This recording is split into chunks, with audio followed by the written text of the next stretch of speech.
Hey guys, this is Shant with CK Collection and welcome to my channel. This channel is about creativity, nostalgia, and business in regards to Lego. And today we're going to talk about selling Lego in the aftermarket. As you guys know, if you're new to the channel, I do have a Bricklink store. I do sell Lego online.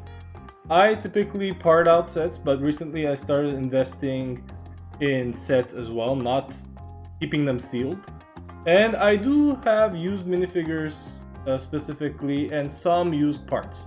So I've kind of dabbled in all three of these areas. So let's take a look. Which is best? Which is worse? I don't really believe that one is worse than the other. If you look at my legend here, I have three colors for good, better, and best. Good being orange, better being yellow, and best is green. So hold on to your pants because this is going to be a longer video than usual. We're going to go more in depth, and I've already prepared all the tabs, which will open up and look at the ranking of each avenue of selling Lego in the aftermarket, which is parting out sets. Parting out sets is when you buy a new Lego set and you pretty much open the bags and part them out, separate the parts and put them into your store. Investing in sets is what it is. It's an investment, so not as much work involved. It's passive. You buy the Lego set, keep it sealed, hold on to it, and then eventually you sell it. And used is pretty much you buy used bulk Legos and you sort through them, clean them, and then put them into your store, or build minifigures out of them and shop online to complete minifigures if they're missing anything. Pretty much those are the three avenues of selling Lego. Of course, there are other ways of making money selling Lego, such as making custom prints, doing things like that. But it's still on the outskirts of the niche of selling Lego in the aftermarket. These are the three main avenues. We're going to talk about return on investment, labor, storage, turnaround time from when you purchase the set or the Lego, uploading, the process of uploading to the inventory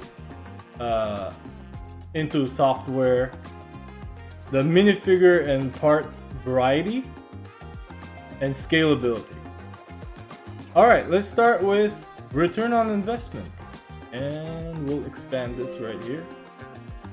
Uh-oh, what's going on? Try to expand it again.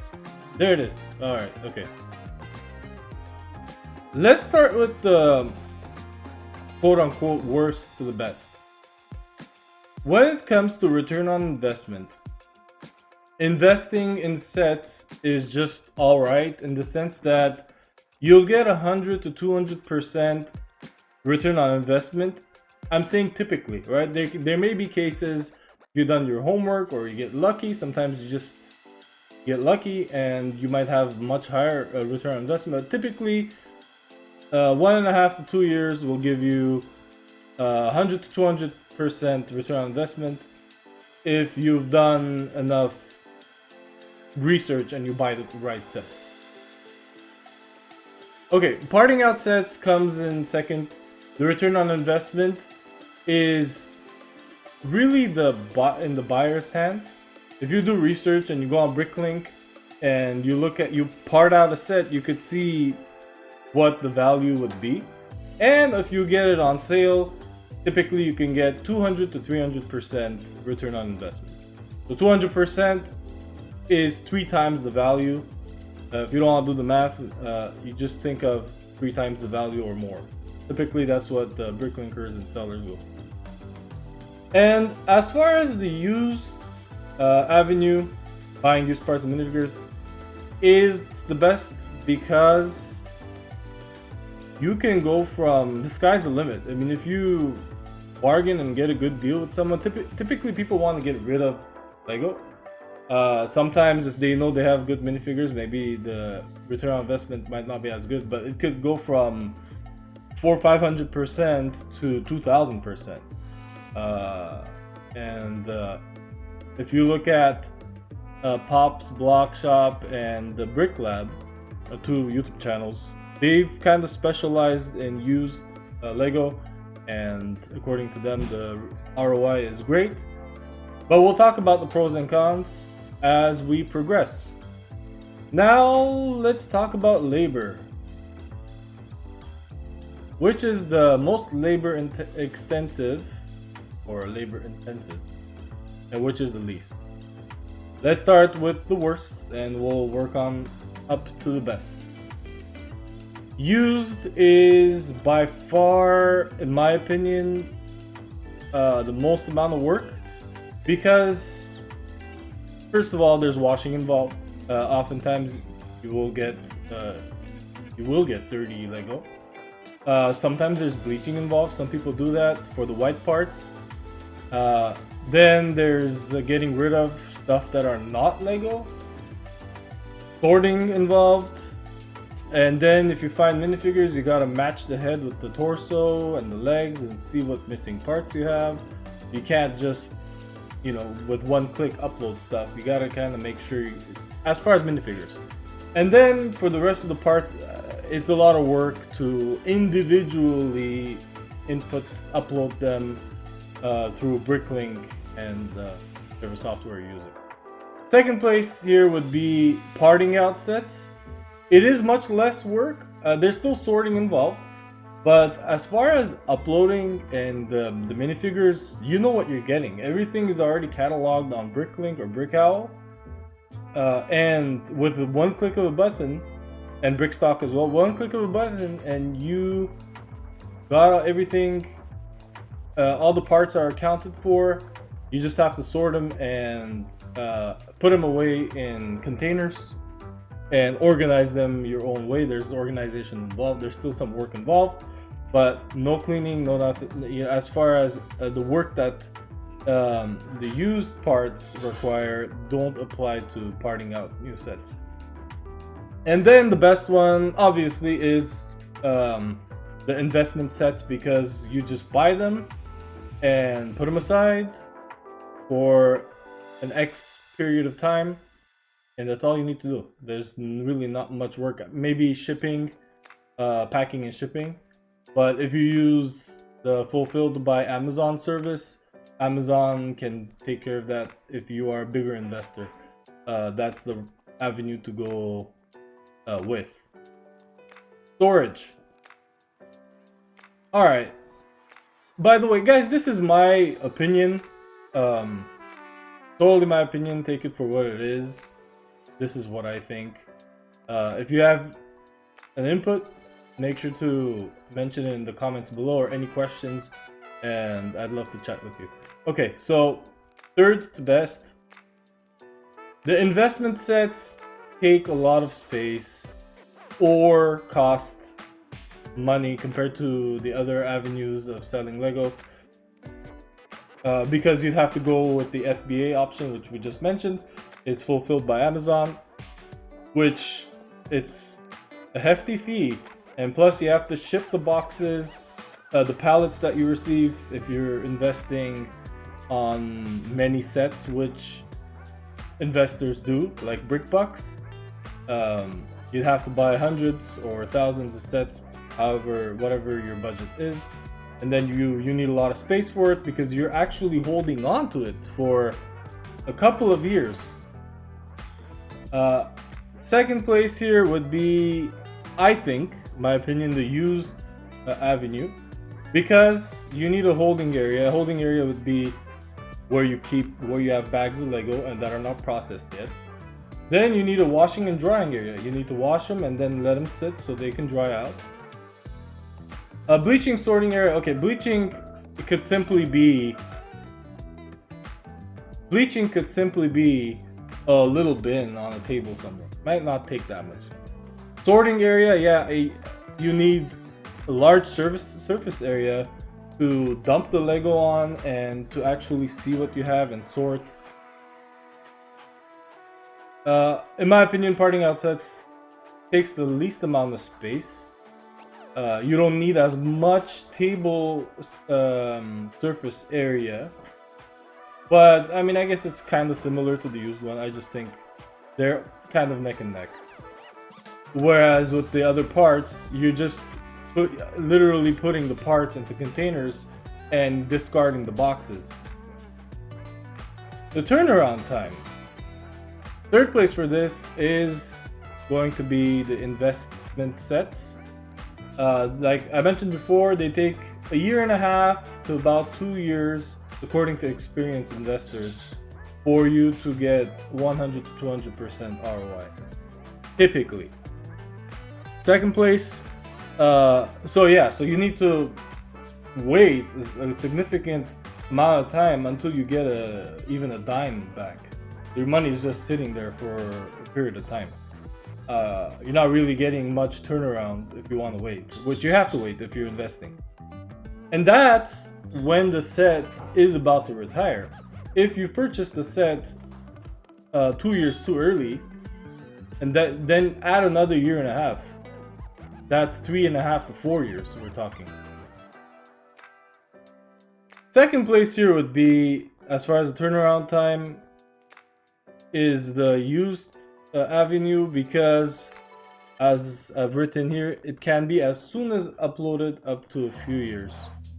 Yeah, if you're quick at identifying the minifigs and you have a process going on, it can be pretty quick.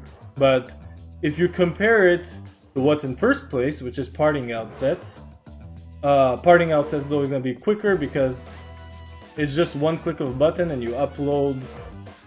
You don't need to really figure out anything. It is definitely the fastest.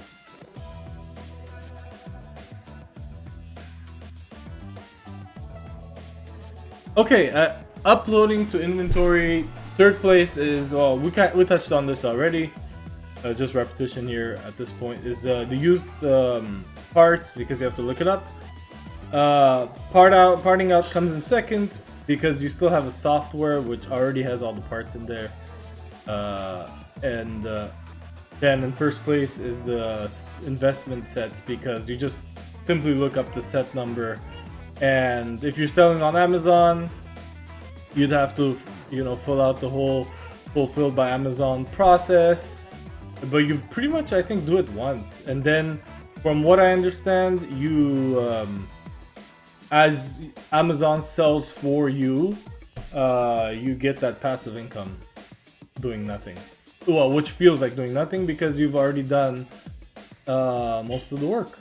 It's just uploading and getting Amazon to take over your sets. All right, minifig and part variety. Third place, this one's kind of obvious. The investment sets don't give you any parts or any minifigures, just the set. If someone wants that Spider-Man or wants that Ewok from your set, well, too bad. They can't. They'd have to buy the set. They can't buy anything else. Second place, we have the parting out, because it's relative to the current market. When we're parting out a set, we're buying sets that are currently in the market, because those are the ones that have sales. So we don't have as much access to older sets and older minifigures, which kind of limits us as far as the variety of minifigures is concerned, and even parts. We're not gonna have monorail parts or power functions from 15 years ago that are worth quite a bit. But someone, which is the first place, is someone that does used parts, will have the rare minifigures and the vintage parts, and they'll have quite an interesting variety of to their store. That's just the reality. So that's why I feel like, okay, when we get to scalability, all three of them are green, because it's all dependent on you. If you want to be investing in sets, or parting out new sets, or buying used Lego, and there's no wrong answer. All three of them have their pros and cons. There's definitely a return, a profit margin on each. They're all great. They're all Lego. I mean, people love Lego. Yeah, it just depends. I did I did mention something here. All right. Yeah. For example, with the parting out, if you want to scale, um, you will have to hire employees and have larger space eventually. For investment sets, eventually you're gonna have to get the fulfilled by Amazon service. And for the used parts, unless you're Pop's Block Shop, which he could multitask like quite well, you will need employees to help you store and take orders and so on to help you out. I think that, like I said, the used stores will need more help than the other avenues. Yeah, the used stores will need employees, so will the parting out option. Some people still do it by themselves, or they have family help out. But as far as scalability, that's just the truth. That's what it is. Yeah, this is exciting for me. I do like to approach Lego through the business avenue, but obviously there's creativity and nostalgia and its art. That's why there's AFOL. There's the adult fan of Lego, because it's not just a toy for children. A lot of people like Lego. This is my take on the 3 avenues of selling Lego in the aftermarket. If you're new to this and you want to invest in Lego, I hope this was helpful to you. If you've been doing this for a while and you think of diversifying, this might have been helpful for you. I know this analysis helped me realize that I do want to diversify. I do primarily part out sets, but the other 2 options are on the table, so why not? Alright guys, this is Shant with CK Collection. I appreciate you watching my video. If you watched this far along, if you like this content, make sure to click the like button and subscribe, because it will help my channel quite a bit, and the videos will have more visibility for those who are looking for content like this, and I will make more content like this in the future. That's it for this video, and I will see you in the next one.